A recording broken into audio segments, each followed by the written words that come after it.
சரவண பவ.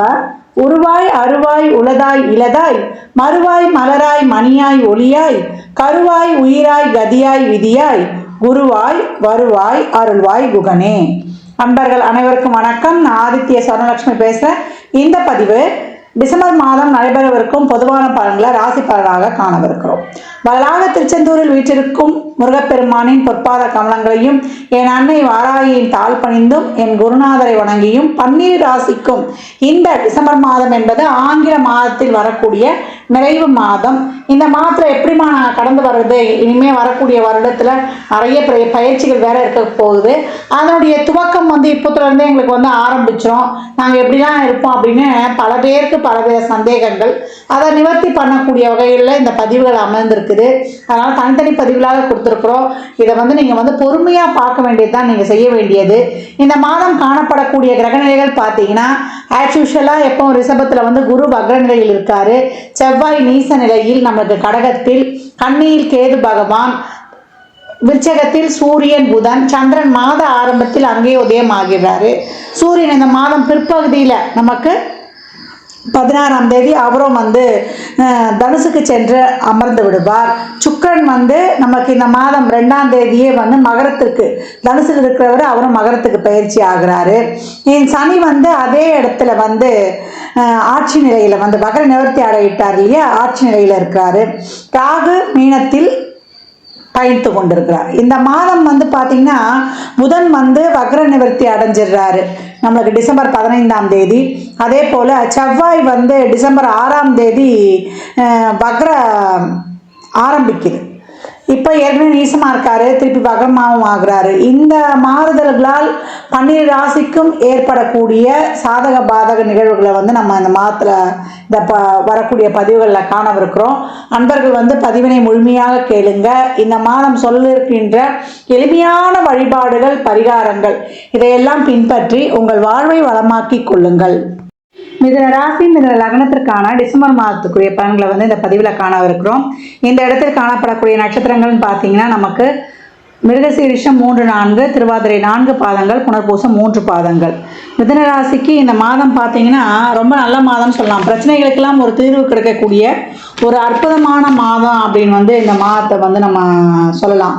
ஏன்னா மாற்றங்கள் நிகழும். அவங்களுக்கு தொழிலில் அவங்க நினைத்த மாற்றங்கள்லாம் இந்த காலகட்டம் ரொம்ப அருமையாகவே இருக்கும். வெளிநாட்டு வேலைக்கு போனோம், இல்லை தொழிலில் ஒரு விருப்பப்பட்ட ஒரு இடத்துக்கு மாற்றம் வேணும்னு கேட்டவங்களுக்குலாம் இந்த மாதம் ரொம்ப அருமையாகவே இருக்கும்.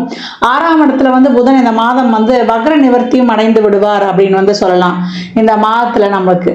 அப்போ என்ன ஆகும் அப்படின்னு பார்க்கும்போது மாத பிற்பகுதியில் அவர் வக்ர நிவர்த்தி அடைகிறார். 6ஆம் இடம் என்பது ருணரோக சத்ருதானத்தை தாண்டி அது உபஜயஸ்தானம். ஏன்னா 3 கூடிய சூரியன் இந்த மாத பிற்பகுதியில் அவர் வக்ர நிவர்த்தி அடையும் போது அவர் 7ஆம் இடத்துக்கு சென்று ராசியை பார்ப்பார். இது வரைக்கும் ஒரு அச்சம், பயம் இதெல்லாம் இருந்தது போகி இனிமே சூழலுக்கு ஏற்றார் போல நம்ம நடந்து கொள்ளணும்.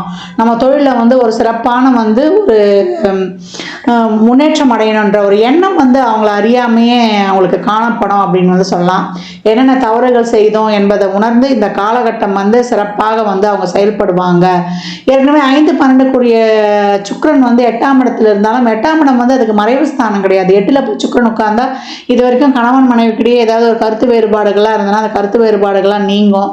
இந்த காலகட்டம் பேசி ஒன்று கூடலாம்.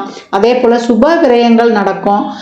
இப்போ ஒரு திருமணம், இது வரைக்கும் திருமணம் பேசி நடந்து முடியலன்னா இப்போ அந்த பேச்சுவார்த்தைகள் நடப்பது. அதே போல் ஒரு குழந்தை பிறப்பு, இப்போ திருமணம் பேசி முடிக்கக்கூடிய வாய்ப்பு, பேசி முடிச்சு அந்த வேலைகள், ஒரு வீடு கட்டி பாதிலே நின்றுதுன்னா அதுக்காக வேலைகள்லாம் கொஞ்சம் ஜருதாக நடக்குது. ஒரு லோன் வாங்கியாவது இந்த காலகட்டம் அந்த சுக நிகழ்வுகள், சுகஸ்தானத்தை பெருக்கிக் கொள்வது, இதற்கான ஒரு வேலை பாடுகள்லாம் நடக்கும் அப்படின்னு சொல்லலாம். தொழிலில் ஒரு முதலீடு போடுறது, இல்லை தொழிலில் டெவலப் பண்ணுறது, இதுக்கெல்லாம் உங்கள் சுய ஜாதகத்தை ஆய்வு செய்து கொள்ளணும். இந்த காலகட்டம் வெளிநாட்டு வேலை வாய்ப்புலாம் நிச்சயம் கிடைக்கும் அப்படின்னு சொல்லலாம். 4, 8, 12 இந்த இடங்கள்லாம் கிரகங்கள் மிக அழகாக இருக்குது. ஏன்னா அந்த இடங்கள் தான் நமக்கு வெளிநாட்டை சொல்லக்கூடிய இடங்கள். ஏன்னா குரு அங்கே போய் ஸ்ட்ராங்காக அமர்ந்துட்டார். இப்போ சுக்கிரனும் அந்த இடத்துல போய் அமர்ந்து அவங்க பார்ப்போம். ஏன்னா 5ஆம் இடம் தான் வந்து நம்ம வாழ்க்கையிலேருந்து ஒரு ஸ்டெப்பு மேலே, அதே போல் வெளி இடங்களையும் சொல்லக்கூடியது. ஏன்னா 12க்குரியவரே சுக்கிரன். இப்போ வெளியூரில் ஒரு பிஆர் கிடைக்கிறாங்க, எங்களுக்கு ஒரு நிரந்தர குடியுரிமை கிடைக்குமா, இல்லை ஒரு தொழிலில் மாற்றம் ஏற்பட்டு நாங்கள் வந்து நல்லா முன்னுக்கு வருவோமா அப்படின்றவங்களுக்குலாம் இப்போ வந்து சிறப்பான காலகட்டம் அப்படின்னு வந்து சொல்லலாம். குழந்தை பாக்கியத்திற்காக வைத்தியெல்லாம் பார்க்குறவங்களுக்கு இந்த காலகட்டம் அந்த வைத்தியங்கள்லாம் பார்த்து கை கொடுக்குன்னு சொல்லலாம். உடம்புல வந்து இருக்கக்கூடிய அந்த நோய்களுக்கெல்லாம் வந்து ஏதாவது ஒரு நல்ல மருத்துவம் கிடைத்து அதெல்லாம் வந்து கொஞ்சம் வந்து ஒரு சுகம் கிடைக்கும் அப்படின்னு வந்து சொல்லலாம். பெற்றோர்களுடைய உடல் ஆரோக்கியத்தில் இந்த காலகட்டம் வந்து கூடுதல் கவனம் எடுத்துக்கோங்க. அவர்களுக்கான ஒரு மருத்துவ செலவெல்லாம் இந்த காலகட்டம் ஏற்படும். குழந்தைகள் நலன் சார்ந்த விஷயங்களுக்காக விரயங்கள் அதிகமாகும். மனைவி கேட்குறாங்க, குழந்தைகள் கேட்குறாங்க, அவங்க தேவைகள் வந்து பூர்த்தி செய்ய வேண்டியதாக இருக்குது. எந்த செலவுக்கு நான் முதலிடம் கொடுப்பது, ஏன்னா மனைவியோட நச்சிருப்பு தாங்காது. என்னங்க நான் ரொம்ப நாளாக கேட்டுக்கிட்டு இருக்கேன், வாங்கவே இல்லையா அப்படின்னு அவங்க ஒரு பக்கம் வந்து கொஞ்சம் தொல்லை பண்ணுவாங்க. பிள்ளைங்க அப்பா நான் கேட்டதை நீ வாங்கி தர மாட்டியாப்பா அப்படின்னு. அதனால இவங்களுக்குள்ளேயே வந்து அந்த செலவுகள் இவங்க வந்து ஒரு பட்ஜெட்குள்ளே வைக்க நினச்சாலும் பட்ஜெட்டை தாண்டி செலவுகள் போகக்கூடிய மாதமாக இருக்கும் அப்படின்னு வந்து சொல்லலாம். உடல் ஆரோக்கியத்தில் நான் ஏற்கனவே சொன்ன தான் கவனமாக இருக்கணும். பணம் கொடுக்கல் வாங்கல், வாய் வார்த்தை, ஜாமீன் போன்ற விஷயங்களில் கொஞ்சம் கவனம் தேவை. மாணவர்களுக்கு இந்த காலகட்டம் வந்து நிறைய குழப்பம் இருக்கும். எல்லா படிப்புமே அவங்களுக்கு வந்து செட் ஆகிற மாதிரி வரும். எதை தான் நான் சூஸ் பண்ணுறதுன்னு தெரியலையே, வீட்டில் இருக்க அம்மா அப்பாவும் குழப்பம் இருக்கும், இவன் எதை தான் எடுக்க போகிறான்னு தெரியல, எல்லாத்தையுமே படிக்கிறேன்னு சொல்கிறானே அப்படின்ற மாதிரி. இப்போ உங்களுடைய அந்த ஃபீல்டில் வந்து நல்லா கற்றறிந்தவர்கள் கேட்டு முடிவெடுங்க. உடனே அவசரப்பட வேண்டாம், நிறுத்தி நிதானமாக முடிவெடுத்து கொண்டால் உங்களுக்கு எல்லாமே சிறப்பாக இருக்கும். இந்த காலகட்டம் வந்து உங்களுடைய வண்டி வாகன சேர்க்கை, அதே போல் ஒரு வீட்டுக்கு தேவையான பொருட்களை வாங்குவதெல்லாம் சிறப்பாக இருக்கும். ஒரு சிலருக்கு வந்து பூர்வீக சொத்தில் இருந்த அந்த பிரச்சனைகள்லாம் நீங்கும். அதே போல் பூர்வீக சொத்துக்கள் கைக்கு கிடைக்கப்பெறுவது, இல்லை ஒரு திடீர் அதிர்ஷ்டம், ஒரு உயிர் சொத்து, இதெல்லாம் வந்து கிடைக்கப்பெறும். மனை வழி ஆதாயம் ஒரு சிலருக்கு அதிகமாக இருக்கும் அப்படின்னு வந்து சொல்லலாம். உங்களுடைய விஷயங்கள்லாம் ரொம்ப பர்சனல் விஷயங்கள்லாம் வெளில யாருக்கிட்டையும் வந்து டிஸ்கஸ் பண்ணாதாங்க. ஏற்கனவே வந்து உங்களாலேயே வந்து ஒரு விஷயத்தை வந்து ஒரு ரகசியமாக வச்சுக்கொள்ள முடியாது. இந்த காலகட்டம் உங்களை பற்றி தேவையில்லாத விஷயங்கள் இல்லை உங்கள் வீட்டு விஷயங்கள்லாம் வெளில சொன்னால் அதுவே வந்து உங்களுக்கு வந்து பிரச்சனையாக வரக்கூடிய வாய்ப்பு இருக்குது. அதெல்லாம் மட்டும் கொஞ்சம் கவனமாக இருக்கணும். வெளியூர் செய்திகள் வந்து ரொம்ப சிறப்பாகவே உங்களுக்கு வந்தாமைன்னு சொல்லலாம். தொழிலெலாம் வந்து மாற்றங்கள்லாம் உங்களுக்கு வந்து நல்ல மாற்றங்களாகவே இருக்கும். எடுத்துக்கொள்ளுங்கள். பிரச்சனைகள்லாம் ரொம்ப ஜாஸ்தியாக இருக்குது, குழப்பமாக இருக்குது, என்னால் வந்து என்ன பண்ண முடியும் அப்படின்லாம் வந்து ரொம்ப வேதனைப்பட்டு கொண்டிருந்தவர்களுக்கெல்லாம் இப்போ வந்து ஒரு நல்ல ஒரு தீர்வுகள் கிடைக்கும். யார் மூலியமாவது ஒரு பெரியவருடைய ஆலோசனையாவது வழிகாட்டுதலாவது கிடைக்கும். பாக்கியங்கள் எந்த வகையிலாவது இந்த காலகட்டம் நீங்கள் பெற்றுக்கொள்வீங்க. இவ்வளோ நாள் இந்த பிரச்சனைகளுக்கெல்லாம் ஒரு தீர்வு கிடைக்கும். அந்த தீர்வு அந்த சம்மந்தப்பட்ட ஆட்களே வந்து உங்களை நேரடியாக வந்து தொடர்பு கொள்வாங்க.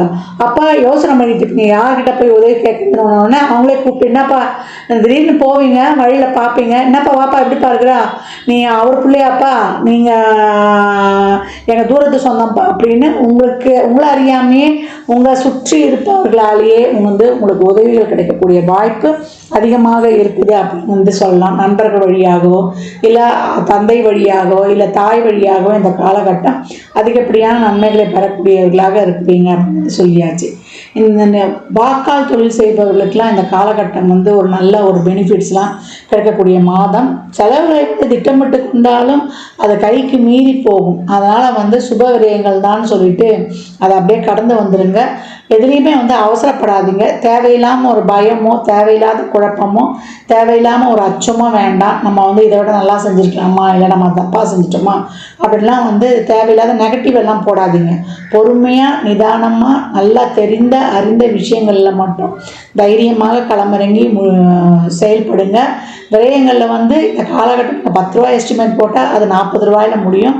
அதனால் வந்து எது அவசியம் எது அவசியம் இல்லை என்பதை வந்து மேற்கொண்டு இந்த காலகட்டங்களை வந்து பக்குவமாக கடந்துடணும். வரவிருக்கிற வருடங்கள்லாம் உங்களுக்கு வந்து ரொம்ப சிறப்பான வருடங்கள் தான். இந்த நிறைவான மாதமான டிசம்பர் மாதத்தில் உங்களுக்கு அனைத்து விதமான ஒரு பிரச்சனைகளையும் தீர்க்கக்கூடிய மாதமாக இருக்குது. அதனால் பொறுமை நிதானத்துடன் செயல்பட்டு இந்த மாதத்தை வந்து நீங்கள் வந்து சிறப்பாக பின்பற்றி கொள்ளலாம். வயதில் மூத்தவங்களுக்கு நீண்ட தூர ஆன்மீக பயணம் கிடைக்கும். அதே போல் உங்கள் உடல் ஆரோக்கியத்தில் வந்து நீங்கள் கூடுதல் கவனம் எடுத்துக்கொள்ளணும்.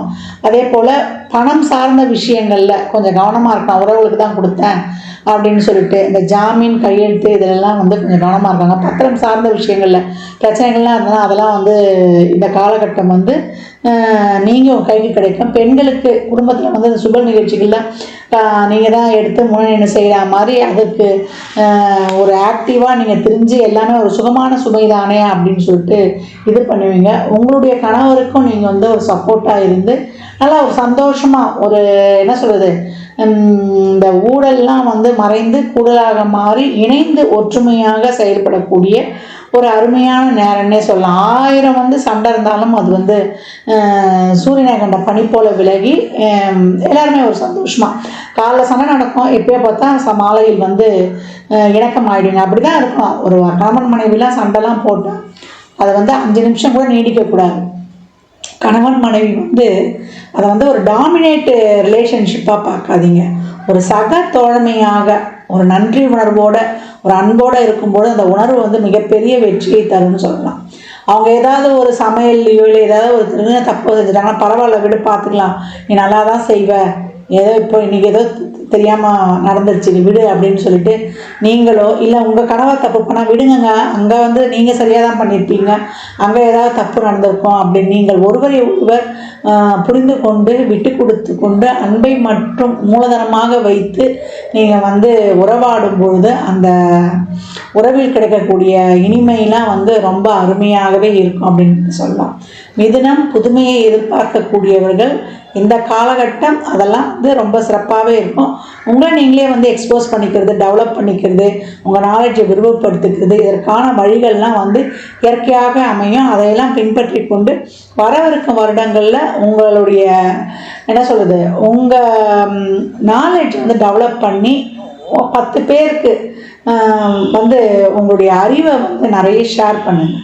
ஷேர் பண்ண உங்களுக்கு வந்து புதன் வந்து சிறப்பாக பாசிட்டிவாக ஆக்டிவேட் ஆகி உங்கள் வாழ்க்கையில் என்றைக்குமே வந்து ஒரு வெற்றியை மட்டும் வந்து நீங்கள் பெறக்கூடியவர்களாக இருப்பீங்க. இந்த பலன்கள்லாம் கோள்களின் கோச்சார நகர் வைத்து சொல்லப்பட்டிருக்கு. உங்கள் சுய ஜாதகத்தில் இப்போ என்ன தசாபுதி நடக்குது, அது எதற்காக உங்களுக்கு ஊக்கப்படுத்துதா, திருமணம் குழந்தை பாக்கியத்திற்கா இல்லை பொருளாதார முன்னேற்றத்திற்கா என்பதெல்லாம் உங்கள் சுய ஜாதகத்தை ஆய்வு செய்வதன் மூலம் மட்டுமே நான் தெளிவாக அறிந்து கொள்ள முடியும். இதனை ராசி லக்னக்காரர்கள் இந்த மாதம் வந்து நீங்கள் வழிபட வேண்டிய தெய்வம் என்னன்னு கேட்டிங்கன்னா சிவ வழிபாடு தான். சிவ வழிபாடு செய்ய செய்ய செய்ய செய்ய உங்களுக்கு வந்து ரொம்ப சிறப்பாக இருக்கும். சனிக்கிழமை தோறும் நீங்கள் வந்து அருகில் இருக்கக்கூடிய சிவ ஆலயங்களுக்கு செல்வது, அங்கே நவகிரகங்களில் வந்து சுற்றிட்டு வருவது, இல்லைன்னா குருவுடைய வழிபாடு வியாழக்கிழமை தோறும் செய்யும்பொழுது உங்களுக்கு ரொம்ப சிறப்பாகவே இருக்கும் அப்படின்னு வந்து சொல்லலாம். பிரதோஷ காலங்களில் உங்களால் இயன்ற அந்த அபிஷேக பொருட்களை வாங்கி கொடுக்கும்பொழுது அவங்களுக்கான பண வருவாய் வந்து அது எங்கே இருந்தால் தெரியாது, பண வருவாயில் இருக்கக்கூடிய தடைகள்லாம் நீங்கி உங்கள் வாழ்க்கை வந்து மிக செல்வ செழிப்பாக இருக்கும். மிதுனம் இந்த மாதம் வந்து பிரகாசமாய் ஜொலிக்கும் அப்படின்னு வந்து சொல்லலாம். ஜாதகம் பார்க்கவிருக்கும் நண்பர்கள் இந்த எண்ணிற்கு ஒரு மெசேஜ் செய்யுங்க. தங்களுக்கான விவரங்கள் அளிக்கப்படும். அப்பாயின்மெண்ட் பெற்றுக்கொள்ளலாம். ஜாதகம் சிறந்த முறையில் கணித்து பார்த்து தரப்படும். வாஸ்து பார்த்து தரப்படும். வாஸ்துப்படி வீடு கட்ட பிளான்கள் போட்டு தரப்படும். எண்ணியல் படி பெயர் வைத்து தரப்படும். பிறந்த குழந்தைகளுக்கும் தொழிற்சாலை நிறுவனங்களுக்கும் பெயர் வைத்து உங்கள் வாழ்வை வளமாக்கிக் கொள்ளலாம். சுபமுகூர்த்த நாட்கள் குறித்து தரப்படும். அவரவர் சேவைக்கு உண்டான கட்டணத்தை செலுத்தி சிறப்பான சேவைகளை பெற்று தங்கள் வாழ்வை வளமாக்கிக் கொள்ளலாம். மற்றும் ஒரு சிறப்பான பதிவில் சந்திக்கும் வரை தங்களிடமிருந்து விடைபெற்றுக் கொள்வது ஆதித்ய சொர்ணலட்சுமி. மிக்க நன்றிகள். வாழ்க வளமுடன். நற்பவி நற்செழி. இறையருளால் அனைத்தும் நிறைவாகட்டும்.